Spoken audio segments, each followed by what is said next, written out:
तो हेलो मेरे प्यारे दोस्तों। मैं अजीत सर स्वागत करता हूँ आप लोग के इस प्यारे चैनल एलडब्ल्यू में। आज हम लोग पढ़ने वाले एक विशेष टॉपिक पे जो कि है हाइड्रोजन स्पेक्ट्रम। हाइड्रोजन स्पेक्ट्रम होता क्या है इसके बारे में हम लोग अच्छे से पढ़ेंगे और बोर्ड में जो 5 नंबर का क्वेश्चन है इसको बटोर लेंगे। देखिए इसको कितना मक्खन तरीके से हम आपको समझा रहे हैं। देखिए क्या होता है, नील्स बोर जो वैज्ञानिक थे उन्होंने क्या किया। नील्स बोर जो वैज्ञानिक थे उन्होंने जैसे यहाँ पे क्या होता है परमाणु है, ये क्या है परमाणु, और परमाणु के बीच में क्या होता है ये नाभिक है। ये परमाणु क्या है नाभिक है। नाभिक में क्या होता है प्रोटॉन होता है और न्यूट्रॉन होता है। इसके चारों विभिन्न कक्षाएं होती हैं। तो कक्षा में इलेक्ट्रॉन घूमते हैं, सभी कक्षाओं में इलेक्ट्रॉन क्या होते हैं घूमते हैं। तो प्रत्येक कक्षा में इलेक्ट्रॉन घूमते हैं तो उसके लिए सूत्र दिया। तो उसके लिए सूत्र क्या दिया, तो उसके लिए सूत्र दिया ई एन बराबर से माइनस में 13.6 जेड स्क्वायर अपान में N square, Z square upon में एन स्क्वायर। अब इसमें कौन कौन क्या है, तो जेड क्या है परमाणु क्रमांक। हाइड्रोजन है तो यहाँ पे एक रखेंगे, हीलियम है तो दो रखेंगे। लेकिन जो भी पढ़ रहे हैं यहाँ पे हेडिंग ही डाल दिए हाइड्रोजन स्पेक्ट्रम, हाइड्रोजन के बारे में ही हम लोग पढ़ेंगे। इसीलिए यहाँ पे एक रखेंगे तो एक का स्क्वायर करेंगे तो कुछ प्रभाव पड़ेगा नहीं। इसीलिए डायरेक्ट ई बराबर से लिख दिया हूँ 13.6 बटा के एन स्क्वायर। इसलिए डायरेक्टली हम क्या कर दिया हूँ लिख दिया हूँ। ये मान इसी से बन के ये क्या होता है आता है RCH से। अब इसमें सबके बारे में अच्छे से डिटेल से हम लोग क्या करेंगे चर्चा करेंगे। देखिए ध्यान से क्या होता है, नील्स बोर ने अपने परमाणु मॉडल द्वारा हाइड्रोजन के विभिन्न कक्षाओं के लिए सूत्र दिए, के लिए सूत्र प्राप्त किए। और वो जो सूत्र प्राप्त किए En बराबर से क्या होता है -13.6 बटा के एन स्क्वायर इलेक्ट्रॉन वोल्ट। या तो ये बोल सकते हैं या तो ये मान रखेंगे तो यही आएगा। ठीक है, यह नील्स बोर ने क्या दिया, दिया कि कोई भी परमाणु होता है उसकी विभिन्न कक्षाओं में इलेक्ट्रॉन घूमते हैं। प्रत्येक कक्षा में इलेक्ट्रॉन की ऊर्जा का फार्मूला ये होता है। तो हाइड्रोजन की अगर पहली कक्षा में अगर निकालना चाहते हैं सूत्र, अगर पहली हाइड्रोजन की पहली कक्षा में ऊर्जा का सूत्र निकालना चाहते हैं तो क्या होगा, पहली कक्षा के लिए यहाँ पे एक रखेंगे और इसको हल करेंगे तो ये आएगा। एक रख के देखिए, आप ही देखिए यहाँ पे एन स्क्वायर जहाँ दिखाई दे रहा है ना, पहली कक्षा के लिए एक रखेंगे तो ये आएगा। अगर दूसरी कक्षा है तो वहाँ पे दो रखेंगे तो दो दूना क्या हो जाएगा चार हो जाएगा। चार से भाग देंगे तो ये आएगा। ऐसे ही भाग दे दे के 3 4 5, चौथी कक्षा पहली कक्षा से एन बराबर 2 से भाग देंगे तो ये आ जाएगा, एन बराबर 3 से भाग देंगे वो आ जाएगा, एन बराबर 4 से भाग देंगे ये आएगा। ऐसे ही आप लोग विभिन्न कक्षाओं की ऊर्जा को निकाल सकते हैं। आगे चलिए हम बताते हैं। अब इसमें क्या है, आर क्या है, तो आर को बोलते हैं रेडबर्ग नियतांक। एच क्या है, तो एच होता है प्लांक नियतांक। प्लांक नियतांक का मान क्या होता है, तो कमेंट कीजिएगा प्लांक नियतांक का मान क्या होता है। ठीक है, नहीं आएगा हम बताएंगे, चलिए वैसे ही बता दे रहे हैं 6.6 गुणे 10⁻34। ठीक है। अब सी, सी क्या है, तो सी प्रकाश की चाल है। यन क्या है, तो यन क्वांटम संख्या है कि कोने वाली कक्षा में घूम रहा है। यहाँ पे कोने वाले हे वाले में घूम रहा है कि हे वाले में कि हे वाले में, वही संख्या को क्या करता है बताता है। ठीक है, ये भी नियतांक है, ये भी प्लांक नियतांक है, ये भी प्रकाश की चाल है, सब नियतांक है। सबको सोल्व करने पे इतना ही क्या होता है आता है। अब चलिए हम लोग विशेष टॉपिक पे जिस पे चर्चा करने वाला है, या तो नील्स बोर ने दे दिया, और विशेष टॉपिक जो है वो इस पे चर्चा करना है। और इसमें बहुत सारी श्रेणियां बनेगी जो कि अगले स्टेप में आप लोग को इसको जब आप लोग स्क्रीनशॉट कर लेंगे तो उसका वीडियो बन जाएगा। आप लोग टेंशन न लीजिए, ध्यान से देखिए। जब परमाणु को बाहर से ऊर्जा दी जाती है, जब कोई भी परमाणु होता है ध्यान से देखिए, इस परमाणु में अगर बाहर से कोई ऊर्जा देंगे, बाहर से ऊर्जा देंगे तो इलेक्ट्रॉन अपनी कक्षा में जो चक्कर लगा रहा है उसको ऊर्जा मिल जाने के कारण थोड़ा सा आगे क्या हो जाएगा दूसरी कक्षा में चला जाएगा। तो जब परमाणु को बाहर से ऊर्जा दी जाती है तो उसके इलेक्ट्रॉन उत्तेजित हो जाते हैं, उसके इलेक्ट्रॉन बहुत, आप ही को एनर्जी मिल जाएगा, खुद में नहीं रहेंगे और दूसरी कक्षा में चले जाएंगे। ठीक है, तो आप बढ़िया लेवल पे चले जाएंगे। एनर्जी मिलती है, पैसा मिलता है तो थोड़ा बढ़िया लेवल का काम करने के लिए सोचते हैं ना, तो वैसे ही यहाँ पे एनर्जी मिल जाती है इसको तो ये कूद के इसमें चल जाता है। ठीक है, उत्तेजित हो जाता है, पहले तो अभी उत्तेजित हुआ है, और इलेक्ट्रॉन अपनी कक्षा को छोड़कर दूसरे उच्च कक्षा में प्रवेश कर देता है। दूसरे उच्च कक्षा में क्या होता है प्रवेश कर देता है, परंतु 10⁻⁸ सेकेंड के पश्चात फिर अपनी कक्षा में लौट आता है। तुरंत 10⁻⁸ बाद तुरंत अपनी कक्षा में क्या होता है, वापस लौट आता है। और लौटता है जब ना, तो एक तरंग उत्पन्न करता है। इस घटना से श्रेणियां प्राप्त होती हैं। जब लौटता है ना, तो इससे बहुत सारे तरंग उत्पन्न होते हैं। और जब आएंगे लोग, एक ही इलेक्ट्रॉन तो जाएगा नहीं, कई इलेक्ट्रॉन जाएंगे। तो इलेक्ट्रॉन अगर इस वाली कक्षा में देखिए, ये पहली कक्षा है, ये दूसरी कक्षा है, इसके बाद तीसरी होगी, चौथी होगी। अगर क्योनो वाली कक्षा में से अगर पहली वाली कक्षा में इलेक्ट्रॉन आएंगे, तो जो श्रेणियां प्राप्त होती हैं, लौट आता है। और इस घटना से श्रेणियां प्राप्त होती हैं। बहुत सारी कक्षाओं से अपनी वाली मूल कक्षा में लौटता है, तो श्रेणियां प्राप्त होती हैं, जिन्हें स्पेक्ट्रम श्रेणियां कहते हैं। ध्यान से देखिए, यहाँ पे जो इलेक्ट्रॉन है पहले वाले से, ये कहीं चला जाए, ठीक है। अगर देखा जाए, यहाँ पे क्योनो वाली कक्षाओं से इलेक्ट्रॉन अगर पहले में आएंगे क्योनो से अगर पहले में आएंगे, तो जो ये श्रेणी प्राप्त हो गई है क्योनो वाली कक्षा से अगर पहले में आएंगे, देखिए दूसरा से पहला में है, यहाँ पे तीसरा से पहला में है, चौथा से पहला में है, पांचवा से पहला में है, से छठवां से पहला में है। क्योनो वाली कक्षाओं से अगर इलेक्ट्रॉन लौट के पहला में आएंगे, तो वो जो श्रेणी प्राप्त होगी उसको बोलेंगे लाइमन श्रेणी, ठीक है। कोई सी भी कक्षा से लौट कर अगर दूसरे वाले कक्षा में इलेक्ट्रॉन आते हैं, तो जो श्रेणी प्राप्त होती है उसे बोलते हैं बामर श्रेणी।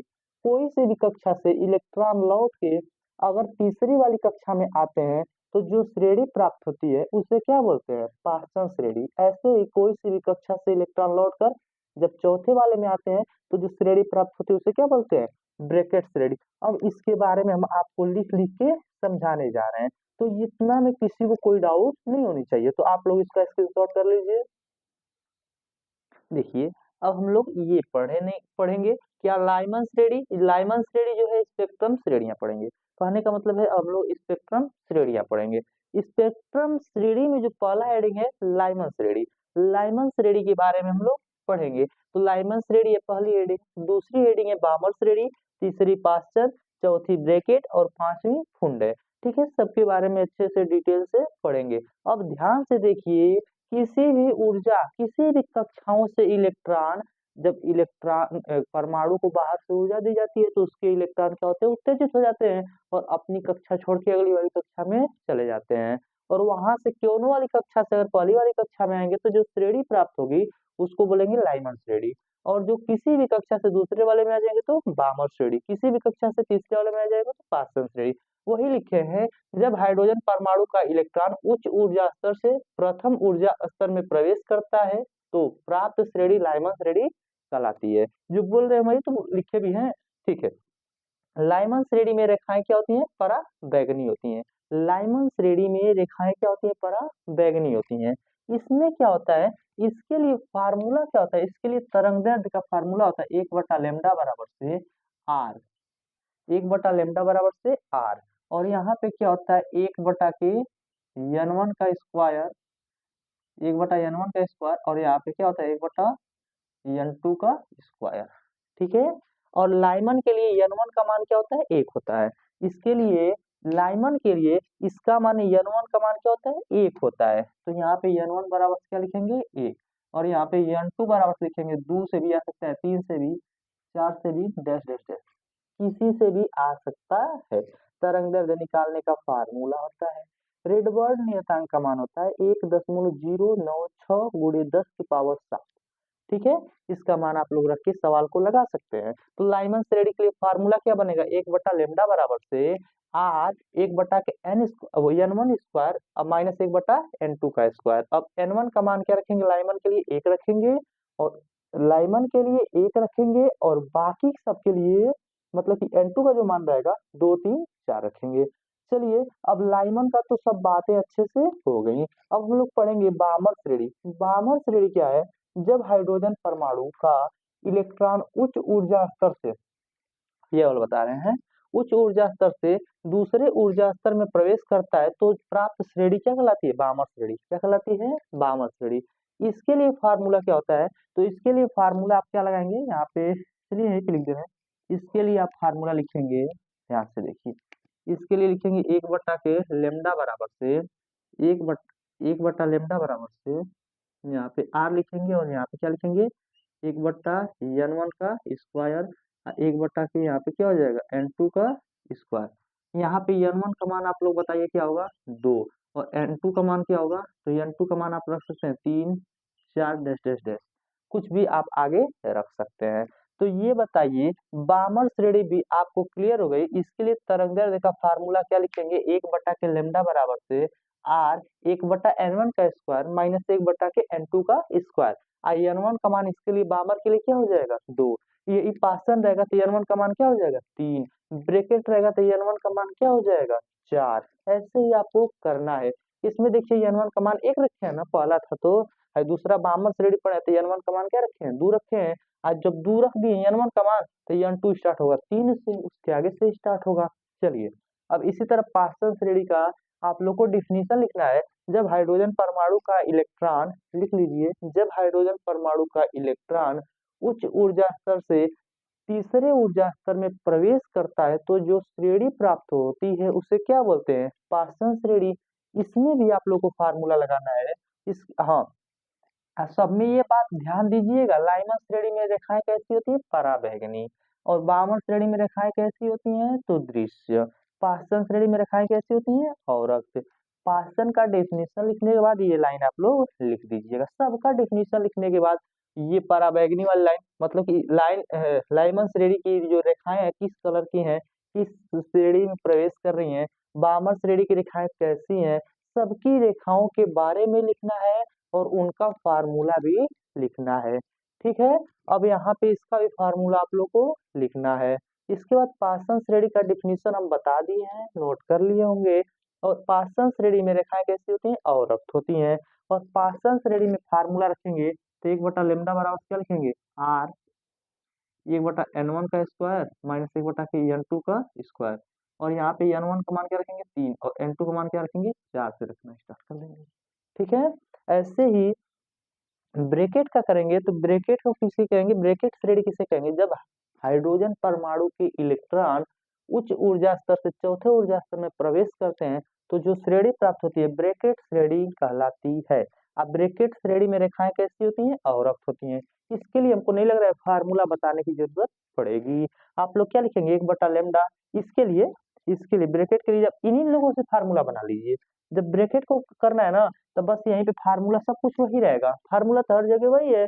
बस n1 के मान को क्या लिख दीजिएगा, यहाँ पे n1 का मान क्या हो जाएगा, फार्मूला वही रहेगा, n1 का मान क्या हो जाएगा 4 और n2 का मान क्या हो जाएगा, तो n2 का मान 5 से 6 से ऐसे ऐसे ऐसे ऐसे स्टार्ट होगा।